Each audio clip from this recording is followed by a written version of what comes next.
Yes, चलो आज अपने मन का बोझ हल्का कर दूं।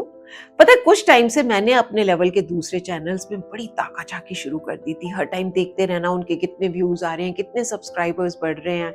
फिर अपने कंपैरिजन में अगर उनके अच्छे होना तो दुखी हो जाना, अगर मेरे अच्छे होना तो खुश हो जाना। मतलब मेरी कभी खुशी कभी गम जो थी वो टोटली दूसरों पर डिपेंड करने लगी थी। और फिर मुझे लगा कि ये मैं क्या कर रही हूँ, अपनी क्रिएटिविटी अपनी प्रोडक्टिविटी को साइड में रखकर मैं तो अपना ही नुकसान कर रही हूँ। And then I just stop doing that. और अब मैं खुश हूँ, अपना काम कर रही हूँ, मेहनत कर रही हूँ, आज नहीं तो कल रिजल्ट्स अच्छे आ ही जाएंगे। और अब मैं कोई प्रेशर भी फील नहीं कर रही हूँ किसी से आगे जाने का या किसी के पीछे रह जाने का। पता नहीं कब तक इस तरह से रह पाऊंगी, but I am still trying my best. Famous Hollywood actor Bruce Lee ने एक बार कहा था कि I am not in this world to live up to your expectation and you are not in this world to live up to mine. But problem यह है कि हम लगातार इस पीयर प्रेशर को फील करते हैं। हमें अपने हर काम के लिए दूसरों के अप्रूवल की जरूरत होती है। इनफैक्ट हम दूसरों के हाथ की कठपुतली बनकर रह गए हैं। देखा जाए तो गुड पीयर प्रेशर भी होता है जब हम ऐसे लोगों के बीच में हो जो हम पर किसी तरह का प्रेशर ना बनाए, बल्कि हमारी पर्सनैलिटी में एक कंस्ट्रक्टिव चेंज लाने में हमारी हेल्प करे। बट आजकल की सोसाइटी में ना इस तरह के चांसेस बहुत कम होते हैं। हर एज में इंसान ना मरा जा रहा है इस पीयर प्रेशर को लेकर। एक छोटा सा बच्चा होता है ना, उसे समझ भी नहीं होती है, लेकिन दो माओं के बीच में अपने बच्चों को लेकर प्रेशर बन जाता है। उनकी एकेडमिक परफॉर्मेंस को लेकर, कल्चरल स्पोर्ट्स एक्टिविटीज को लेकर। कितने दुख की बात है, माएं खुद तो स्ट्रेस लेती हैं या अपने बच्चों पर भी प्रेशर बना देती हैं इन सभी बातों का। और फिर चाहे बच्चों का कैलिबर हो ना हो, बस कंपीट करना, कंपैरिजन करना आज की जिंदगी का मकसद रह गया है। टीनेज में एक सर्टेन लाइफस्टाइल को लेकर peer pressure, girlfriend, boyfriend, smoking, बूजिंग वगैरह वगैरह। अर्ली 20s में एक सर्टेन कॉलेज, सर्टेन करियर का पीयर प्रेशर। फिर उसके बाद में लेट 20s में शादी को लेकर एक्सपेक्टेशन, एक अच्छा घर भी चाहिए, कार का होना भी बहुत जरूरी है।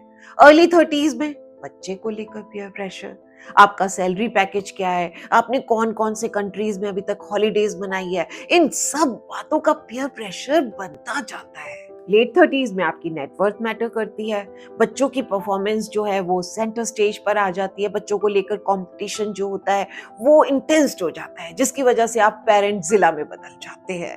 एक खतरनाक माँ बाप बस जिनका काम होता है बच्चों को कंट्रोल करते रहना और उन्हें बेस्ट परफॉर्मेंस के लिए इंस्पायर करते रहना।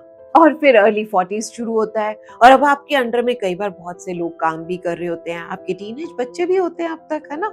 तो आपके पास two different sets of human होते हैं जिन्हें आप लगातार टॉर्चर करते रहते हैं सिर्फ इस पीयर प्रेशर के चक्कर में। अब अर्ली 50s बच्चे बड़े हो जाते हैं और आपको नोटों की गड्डियां गिनने के साथ साथ बस और कुछ नहीं चाहिए, बस आपके बच्चों को बेस्ट कॉलेज मिल जाना चाहिए, जो कि आजकल के टाइम में बहुत टफ होता जा रहा है। लेट 50s अर्ली 60s, अब बच्चों के पार्टनर की चॉइस जो है वो भी आपके लिए एक प्रेस्टीज इशू बन जाती है। मतलब आपकी बेटी के लिए आपको कोई बड़ा बिजनेस टाइकून चाहिए या कोई ब्रिलियंट डॉक्टर, इंजीनियर, साइंटिस्ट भी चलेगा। आपका इन सब बातों से कोई लेना देना नहीं है, बट इट्स योर बिजनेस। अब 70s आते आते आप थोड़ा रुकना चाहते हो, आपका कंसंट्रेशन जो है आपके पार्टनर की तरफ होता है। 80s आते आते बहुत से लोग अपने पार्टनर को खो चुके होते हैं, बहुत से डियर वंस भी छोड़कर जा चुके होते हैं, और तब आपको लगता है कि घड़ी की सुइयां थोड़ा पीछे चली जाएं, जिससे कि आप उस वक्त को एंजॉय कर सके जो आपने स्टूपिड रेस में गवा दिया। पहले ही खुद को बचा लिया होता ना। क्यों होता है ये सब कुछ? पीयर प्रेशर की वजह से ना। तो चलिए क्विकली मैं आपको कुछ ऐसे टिप्स देती हूँ जिसकी वजह से इस पीयर प्रेशर को आप खुद पर हावी ना होने दें। तो सबसे पहले तो जिस बात को भी लेकर आप पीयर प्रेशर फील कर रहे हैं और आपको लगता है कि उस वजह से आप बेटर नहीं हो रहे, बल्कि आप स्ट्रेस लेते जा रहे हैं, स्ट्रेस में आते जा रहे हैं, खराब होते जा रहे हैं, तो याद रखें वो सिचुएशन किसी भी हाल में आपके लिए ठीक नहीं है। अब या तो आप इस तरह की सिचुएशन से खुद बाहर निकल सकते हैं या फिर उस इंसान से खुलकर बात करें जो आपको इस तरह के कंपैरिजन, कंपटीशन का पीयर प्रेशर दे रहा है, चाहे वो आपको लेकर हो या आपके बच्चों को लेकर हो। आप उसे रियलाइज कराएं कि उसकी इस तरह की बातों से आपको कितना खराब लग रहा है, आप कितने स्ट्रेस में आ रहे हैं, जिससे कि वो ऐसा कुछ भी करने से खुद को रोक सके। अब बच्चों के साथ में पेरेंट्स कुछ सीक्रेट कोड्स बनाएं कम्युनिकेशन के। बहुत सी ऐसी सिचुएशंस होती है जब बच्चे पीयर प्रेशर फील करते हैं और उस वजह से कुछ गलत आदतों में पड़ जाते हैं। तो ऐसे टाइम में बच्चे सीक्रेट कोड में अपने पेरेंट्स के साथ में कम्युनिकेट कर सकें और पेरेंट्स जो है टाइम रहते बच्चों की हेल्प कर सकें। ना कहने की आदत डालें। मान लीजिए कि आपका फ्रेंड आपको स्मोकिंग, बूजिंग के लिए बहुत ज्यादा प्रेशर डाल रहा है, तो ना कहने का रीजन रेडी रखें। मुझे एलर्जी है, अस्थमा है, मैं इस तरह की चीजें नहीं ले सकता। और इससे भी बेटर कुछ इस तरह का बहाना बना दें कि मेरे पेरेंट्स ने मुझे जल्दी घर पे बुलाया, वो पिकअप करने आ गए हैं। सीक्रेट कोड में उन्हें पहले से ही मैसेज कर दें जिससे कि वो आपको लेने आ जाए और इस तरह की सिचुएशन से जल्दी बाहर निकल ले। अब सिमिलर वैल्यूज एंड बिलीफ के फ्रेंड्स बनाएं। जब आपके साथ कोई दूसरा भी होगा ना कहने वाला, तो ना कहना आसान हो जाता है। अब अगर कभी ज्यादा प्रॉब्लम में हो, ज्यादा प्रेशर फील करें, तो किसी एडल्ट की हेल्प ले।